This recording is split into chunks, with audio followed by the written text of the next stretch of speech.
Has there any thought been put towards regionalization, what it would possibly cost to regionalize with other smaller towns? I mean, New Jersey, one of the biggest problems in this state is there are too many captains, not enough sailors.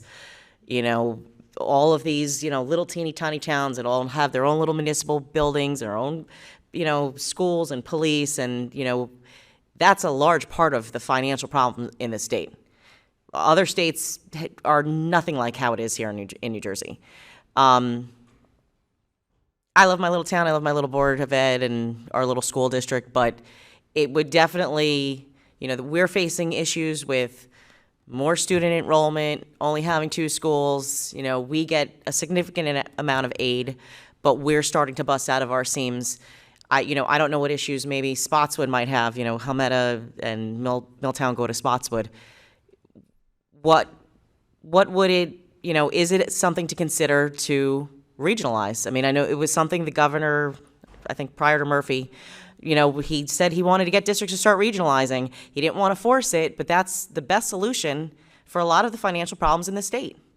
So what would it take to do some kind of evaluation to see, would it be feasible? Sure. So, governors have been talking about that for a long time, Yeah. but the legislation that was sponsored by Senate President Sweeney 2 years ago and signed into law just about 2 years ago to the day, I think, is the most significant piece of legislation in the area probably since the early 90s. And the reason I say it's significant is because it's the first time that the state has attached significant financial incentives to just studying the issue. So if you were to study the issue and put out an RFP consistent with state guidelines, the state would pay for that study.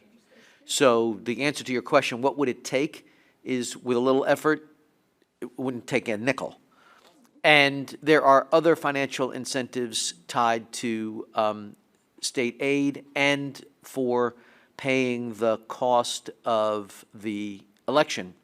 And assuming that the legislature continues to fund it, the idea of holding districts harmless. So for example, you have a situation where one district, and sometimes it's based on enrollment. There are all sorts of crazy Jersey things about, you got Coast Guard kids, you have so many farms, whatever. So the state will pay for preschool. But ironically, if you become a K-12 district, which the state says it wants you to become, you lose that funding because it's only available for small districts. There are crazy things like that you can't imagine. This legislation would hold districts harmless. So if by the act of regionalizing, you would otherwise be ineligible for certain state aid that you're already getting, the state would continue to provide it to the regional school district, which otherwise would not be eligible. So these financial incentives have never existed before. Of course, New Jersey being what it is, there have been a lot of studies done, and only one district moving beyond the study phase, of course. But it's obviously, I guess, that I'm very familiar with the law.